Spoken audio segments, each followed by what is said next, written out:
Assalamu alaikum wa rahmatullahi wa barakatuh, mes chers frères et sœurs. Aujourd'hui, je vous invite à plonger dans un mystère spirituel que peu de gens osent aborder. Et pourtant, cette question pourrait bouleverser tout ce que vous pensez savoir sur le personnage du Mahdi. Selon le grand maître soufi Ibn Arabi, il existe une décision d'une gravité inouïe que le Mahdi devra prendre concernant son propre corps. Oui, son corps. Pas son esprit, ni son armée, ni même son lieu d'apparition, mais son enveloppe physique, ce véhicule sacré que Dieu lui a accordé. Cette décision ne concerne pas seulement lui, elle nous concerne tous, car elle pourrait déterminer la manière dont il sera reconnu, accepté ou même rejeté. Imaginez un instant, et si le corps du Mahdi était porteur d'un secret divin, d'un signe que l'humanité ne saurait lire qu'au moment voulu? Ibn Arabi, dans ses révélations profondes, nous laisse entrevoir une vérité puissante. Le Mahdi ne choisira pas la facilité. Il portera un fardeau invisible aux yeux des hommes, mais lourd de sens devant Allah. Et ce fardeau repose dans son propre corps. Frères et sœurs, ce que vous allez découvrir dans cette vidéo dépasse l'imaginaire.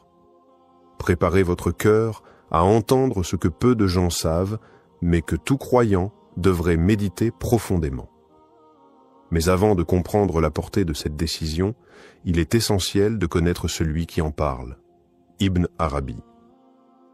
Ce nom, pour beaucoup, évoque un mystique, mais pour ceux qui l'étudient vraiment, c'est bien plus. Ibn Arabi, surnommé le sceau de la sainteté, était un maître spirituel d'un niveau que peu atteignent. Né en Andalousie au XIIe siècle, il a traversé les terres d'islam, de l'Espagne au Hidjaz, en passant par la Syrie et l'Égypte. Ses écrits, parfois obscurs, parfois lumineux, ont influencé des générations entières de savants, de soufis et de penseurs.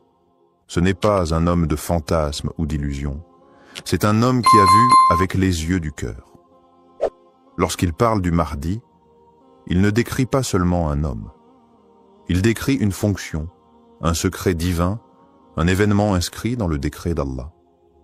Et surtout, il parle de ce que personne ne voit, les vérités invisibles. Ibn Arabi affirme que le Mahdi ne viendra pas seulement pour rétablir la justice ou vaincre l'oppresseur. Il viendra aussi avec un corps porteur de sens, un corps chargé d'une lumière spirituelle qu'aucune science matérielle ne peut détecter. Ce corps n'est pas ordinaire. Il a été façonné par la volonté divine pour incarner une mission unique.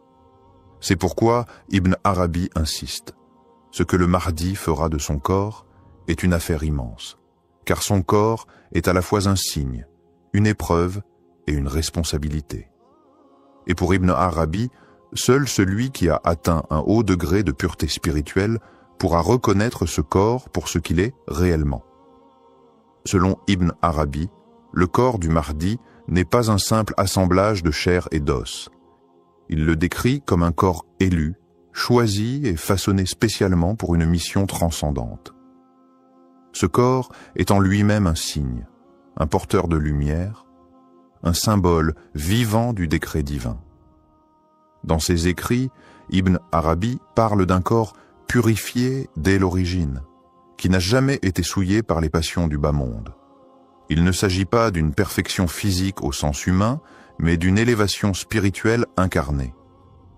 Le Mahdi possède un corps imprégné de la lumière mohammadienne, c'est-à-dire la lumière originelle qu'Allah a créée avant toute chose et qu'il a déposée dans les prophètes jusqu'au sceau d'entre eux, Muhammad, puis dans le Mahdi. Ce corps, bien que visible à l'œil, reste caché dans son essence. Il est entouré d'un voile spirituel que seuls les cœurs éveillés peuvent percevoir. Ibn Arabi évoque même la présence de signes invisibles sur son corps. Non pas des marques physiques lisibles comme un tatouage, mais des manifestations subtiles de la présence divine. Certains savants parlent d'un sceau sur son dos, d'autres d'une lumière entre ses deux épaules. Mais Ibn Arabi insiste. Ce corps n'est pas un simple support. Il est le premier champ de bataille entre les forces du bien et du mal. C'est à travers ce corps que se manifestera la volonté divine, mais aussi les épreuves les plus intenses. Car ce corps dérangera, il troublera les élites, il fera trembler les ennemis de la vérité. Il ne sera pas seulement un signe pour les croyants, mais une menace pour ceux qui gouvernent dans l'ombre. Ainsi, la nature spéciale du corps du Mahdi est un message silencieux d'Allah à l'humanité. Le rappel que le divin peut se manifester dans l'apparence la plus simple, mais chargé de secrets insondables. Et c'est là que vient le tournant le plus étonnant du discours d'Ibn Arabi. Il affirme que le Mahdi devra prendre une décision cruciale concernant son propre corps. Mais de quoi s'agit-il réellement? Selon lui, le Mahdi sera confronté à une révélation intérieure, un moment où il comprendra que son apparence physique n'est pas simplement un état passif, mais un outil, une clé entre ses mains. Il devra choisir, dissimuler certains aspects de sa personne pour préserver la sagesse divine, ou bien les exposer au risque de provoquer une hostilité massive. Ibn Arabi explique que le Mahdi aura accès à des secrets qui concernent directement son lignage, sa forme corporelle et même sa voix, des éléments qui éveilleront chez certains une certitude immédiate, et chez d'autres un rejet violent.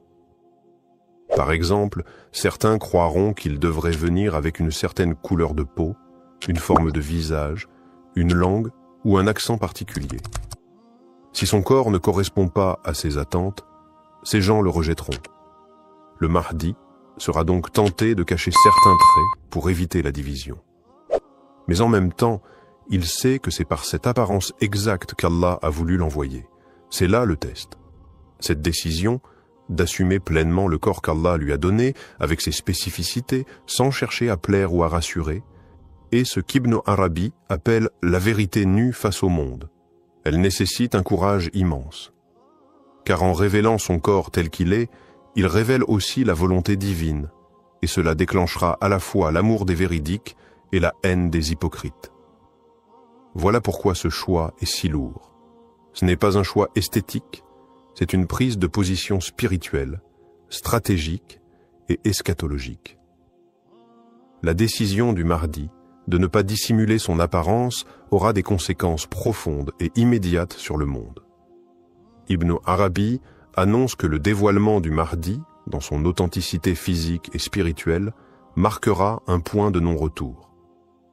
Certains savants disent de Sam Atambon que dès qu'il apparaîtra tel qu'il est, les forces du faux se mettront en mouvement.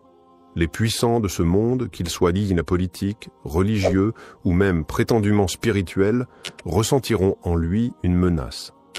Non pas parce qu'il prendra une arme, mais parce que son existence même, dans son intégralité physique, remettra en cause tous leurs mensonges. Ce ne sera pas un discours qui fera trembler les tyrans, mais son silence, son regard, sa posture, sa lumière.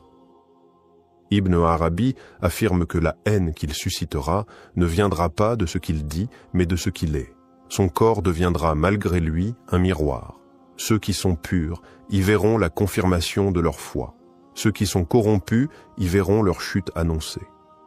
En réalité, ce que le Mahdi montre dans cette décision, c'est un niveau absolu de tawakkul, la confiance totale en Allah, car il se livre à la vérité sans craindre le rejet, la moquerie ou l'opposition.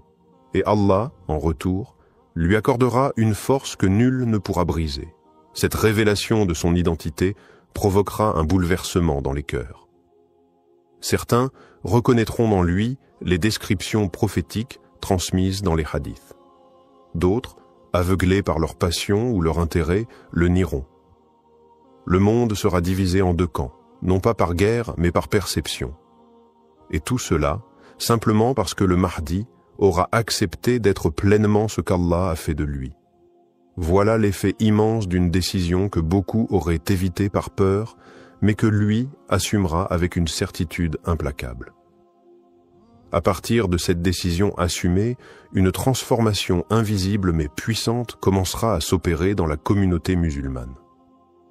Ibn Arabi écrit que le Mahdi, par sa simple présence dévoilée, activera des âmes endormies. Des croyants longtemps perdus ou dans le doute, sentiront une attirance inexpliquée vers lui. Ce ne sera pas un effet de propagande, ni un culte de la personnalité. Ce sera une reconnaissance intime, comme si leur cœur retrouvait un pacte ancien. Certains récits spirituels disent que les awliya, les saints dissimulés, sauront immédiatement qui il est. Non pas à cause d'un signe extérieur, mais parce que leur lumière intérieure reconnaîtra la sienne. Ce phénomène s'étendra comme une onde. Des savants, jusque-là silencieux, oseront parler.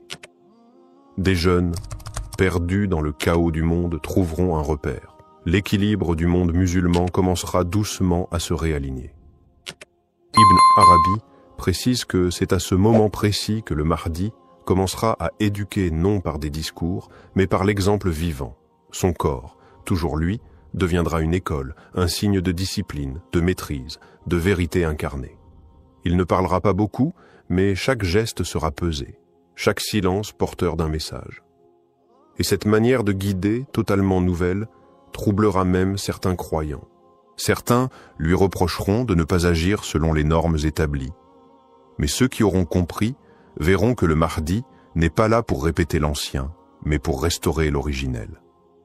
Son physique, sa manière de se tenir, de marcher, de regarder, tout cela rappellera celle du prophète Muhammad. Et ceux qui aiment sincèrement le messager d'Allah le reconnaîtront sans effort. Ce sera le début d'une purification collective. Et cette élévation, causée par une seule décision courageuse, marquera le retour du leadership spirituel véritable au sein de la Oumma. Le Mahdi ne bouleversera pas le monde par la force ou la violence, mais par un choix simple, presque silencieux, être pleinement lui-même, tel qu'Allah l'a façonné. Ibn Arabi nous pousse à réfléchir. Combien parmi nous fuient ce qu'ils sont réellement par peur du rejet? Le Mahdi, lui, affrontera cette peur. Il fera de son corps, de sa voix, de sa présence, un message divin. Et ce message réveillera les cœurs, divisera les peuples, mais annoncera aussi l'accomplissement des grandes promesses. Ce que nous devons retenir, c'est que parfois, la plus grande révolution commence par un geste intime, une fidélité totale à ce que l'on est. Le Mahdi en sera le modèle suprême. Et dans son ombre, peut-être apprendrons-nous à marcher, enfin, vers notre propre vérité. Assalamu alaikum wa rahmatullahi wa barakatuh, mes chers frères et sœurs. Aujourd'hui, nous allons aborder une parole puissante, intrigante et peut-être même choquante, prononcée par le cheikh Al-Koussi. La personnalité du Mahdi est unique, ne te leurre donc pas anti-identifiant, il est de la France. Cette déclaration ouvre la porte à de nombreuses réflexions. Pourquoi insiste-t-il sur l'unicité du Mahdi? Et surtout, pourquoi affirme-t-il qu'il serait en France? Dans un monde troublé où beaucoup cherchent des A1, des signes, des sauveurs, et parfois même se désignent eux-mêmes comme le Mahdi, il est crucial de revenir à la vérité prophétique et de rester ancré dans la sagesse islamique. Cette vidéo va vous éclairer sur la singularité de ce personnage annoncé, les avertissements que nous devons prendre au sérieux et la portée spirituelle de cette possible localisation. Préparez-vous à une réflexion profonde. Le Mahdi, ce personnage prophétique attendu par la communauté musulmane, ne sera pas un homme comme les autres. Sa personnalité est décrite dans de nombreux hadiths comme étant exceptionnelle à tous les niveaux. Le prophète Muhammad a dit « Le Mahdi est de ma descendance, de la lignée de Fatima ». Cela signifie déjà qu'il porte une noblesse de sang, une pureté de lignée, mais aussi un héritage spirituel profond. Il ne sortira pas de nulle part, et sa venue ne sera pas une coïncidence. Il est prédestiné, choisi par Allah pour une mission unique, rétablir la justice sur terre à un moment où l'oppression aura atteint son paroxysme. Sa guidée ne viendra pas d'un simple apprentissage religieux, mais d'une lumière qu'Allah placera dans son cœur. Les textes indiquent qu'il sera juste, patient, humble, courageux, et que son jugement sera droit, sans déviation ni faiblesse. Sa présence mettra fin aux tyrannies, aux conflits internes de la Oumma et il unifiera les musulmans dans la vérité. Il ne sera ni un révolutionnaire politique, ni un homme en quête de pouvoir, mais un serviteur sincère d'Allah, conduit uniquement par sa volonté. Il priera comme tout musulman, il pleurera par crainte d'Allah, et il refusera même d'être reconnu avant d'y être contraint. Ce qui rend sa personnalité unique, c'est qu'elle incarne à la fois la force du juste, la sagesse du pieux, la modestie du serviteur et la foi inébranlable du véridique. On ne peut donc pas s'improviser Mahdi par ambition ou inspiration personnelle. Sa position ne peut pas être imitée ni provoquée. Il sera soutenu par des signes célestes et reconnu par des savants sincères. C'est cette unicité-là que le cheikh Al-Koussi nous rappelle. Nul ne peut s'y identifier à tort sans tomber dans l'illusion. Se prendre pour le Mahdi, ou soupçonner qu'on pourrait l'être, est une tentation dangereuse que beaucoup, dans l'histoire, n'ont pas su éviter. Certains étaient sincères mais égarés, d'autres manipulateurs. Dans les deux cas, le résultat est désastreux. S'identifier à une figure aussi centrale dans l'eschatologie islamique, sans preuve ni guidée divine, mène inévitablement à l'orgueil, à la confusion et parfois à la fitna. Le Mahdi n'est pas une ambition personnelle que l'on peut atteindre à force de piété ou d'effort. Ce n'est pas un grade que l'on vise, ni une identité que l'on adopte. Les savants ont toujours mis en garde contre cette prétention, car derrière cette idée se cache une méconnaissance grave de la nature même du Mahdi. Il n'est pas un simple réformateur, ni un leader éclairé.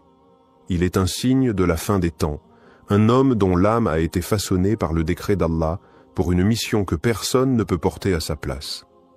Se tromper soi-même en croyant être cet homme, ou en prétendant le reconnaître sans preuve manifeste, c'est non seulement se nuire, mais semer l'égarement autour de soi. C'est pourquoi les grands maîtres spirituels, dont Cheikh Al-Koussi, rappellent avec fermeté « Ne te leurre pas, ce mensonge intérieur est le plus destructeur. Se croire Mahdi, c'est en réalité ignorer ce qu'est véritablement le Mahdi. » Cheikh Al-Koussi, dans ses interventions marquantes, insiste sur une vérité que beaucoup refusent d'entendre. La personnalité du Mahdi est au-delà de toute projection humaine. Lorsqu'il dit « Ne te leurre donc pas en t'y identifiant », il s'adresse directement à ceux qui laissent leur ego spirituel les égarer. Son message est clair.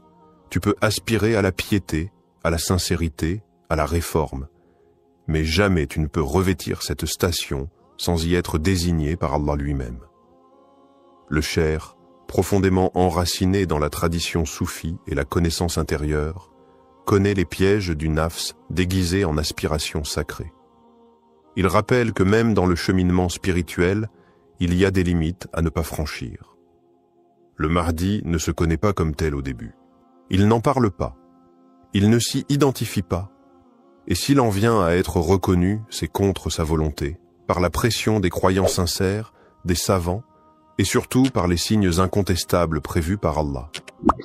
Le cheikh insiste donc.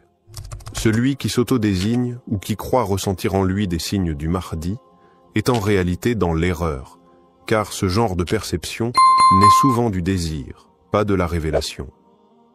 Seule une guidance divine, appuyée par des preuves extérieures et validée par la communauté véridique, pourra confirmer ce personnage. En attendant, la meilleure attitude est l'humilité, et non l'identification présomptueuse. Lorsque Cheikh Al-Koussi affirme que le Mahdi est en France, cette déclaration étonne, interroge, voire dérange. Que veut-il dire exactement? Est-ce une parole symbolique, spirituelle ou bien littérale? Plusieurs hypothèses peuvent être envisagées. D'abord, il est possible qu'il parle d'un lieu d'habitation actuel, sans nécessairement signifier que le Mahdi soit originaire de France. Certains savants ont mentionné que le Mahdi pourrait vivre dans l'ombre, caché, dans un pays où personne ne s'attend à le voir. Dans ce cas, la France, pays de paradoxe, pourrait être un lieu de retraite, d'observation, ou même d'épreuve pour lui. Une autre interprétation possible est que Cheikh Al-Koussi parle du lieu d'éveil de sa mission, et non de sa naissance. Peut-être que ce personnage, bien que descendant du prophète, aura été élevé en Europe, et que c'est depuis cette terre qu'il commencera à ressentir l'appel intérieur. L'histoire islamique est remplie de cas où des réformateurs ont surgi d'endroits inattendus. Il est aussi envisageable qu'il fasse référence à un exil temporaire, une période de silence avant la grande mission. Enfin, certains pensent que Cheikh Al-Koussi évoque la France comme un symbole de désordre spirituel et social, dans lequel le Mahdi serait plongé afin d'être formé à affronter l'ampleur de sa tâche. Il faut garder en tête que les paroles des maîtres spirituels ne sont pas toujours à prendre au premier degré. Mais, si cette affirmation est à comprendre littéralement, alors cela veut dire que la présence du Mahdi en France, à notre époque, n'est plus une question de mythe, mais une réalité invisible. Il serait alors entouré de personnes qui ignorent totalement sa véritable nature. Il marcherait parmi nous, inconnu, observant, patientant, attendant le décret d'Allah pour agir. Cette possibilité nous pousse à une grande prudence et à un profond respect du mystère divin. La France occupe, dans certains discours spirituels, une place particulière. Pays de lumière pour certains, terre d'épreuve pour d'autres, elle est souvent décrite comme un territoire de contradictions. Certains maîtres soufis ont mentionné que l'Occident serait un lieu de confusion intense à la fin des temps, mais aussi un lieu où jaillirait un renouveau inattendu. Des récits non officiels circulent sur des awliyas, cachés vivant en Europe, formant spirituellement des âmes choisies à l'insu du monde. Dans cette optique, la France pourrait être perçue non comme un centre islamique classique, mais comme un terrain de préparation silencieuse. Elle incarne les tensions modernes, sécularisme extrême, rejet de l'islam, mais aussi des milliers de conversions sincères chaque année. Le Mahdi, s'il y est réellement, serait exposé à l'un des environnements les plus hostiles, ce qui renforcerait son endurance, sa sagesse et sa compréhension des défis de notre époque. C'est précisément dans ce genre de climat que les cœurs se forgent. Si Cheikh Al-Koussi l'a affirmé, peut-être veut-il nous alerter sur une vérité que personne n'ose encore voir, que la France, avec tout ce qu'elle représente, pourrait être le théâtre du plus grand bouleversement spirituel de notre ère. Et que le Mahdi, loin d'être une figure orientale stéréotypée, pourrait émerger du cœur de ce tumulte occidental. L'humilité est l'une des caractéristiques essentielles du Mahdi. Contrairement à ceux qui, dans l'histoire, ont prétendu être le sauveur ou le guide, le Mahdi est celui qui incarne l'humilité la plus profonde. Dans les hadiths, il est clairement indiqué qu'il ne se reconnaîtra pas immédiatement comme étant celui qu'Allah a désigné pour rétablir la justice. Il n'aura ni orgueil, ni désir de se mettre en avant. Il n'y aura pas de grande annonce, ni de revendication de sa position. Au contraire, il évitera de se montrer sous une lumière artificielle. L'humilité, dans ce contexte, devient un critère décisif pour le reconnaître. Un véritable Mahdi ne cherchera pas à accumuler des adeptes ou à attirer des foules, mais il agira simplement par la volonté divine. Ceux qui se proclamant Mahdi en toute connaissance de cause, en dépit de leur absence de preuves tangibles et de signes divins, font preuve d'un grand manque d'humilité. Ils cherchent à manipuler l'attention et la reconnaissance des autres. À travers cette prétention, ils révèlent non seulement un ego démesuré, mais aussi un manque de foi en Allah. Le vrai Mahdi, au contraire, restera discret, guidé par Allah seul, et les gens viendront à lui non par son propre désir, mais parce que leur foi en Allah les aura poussés vers lui. Il saura sans doute que son apparence même ne sera qu'un instrument dans la main d'Allah pour accomplir un dessein bien plus grand. C'est pourquoi l'humilité, dans le cadre de la personnalité du Mahdi, est non seulement un signe distinctif, mais aussi un enseignement central pour les croyants.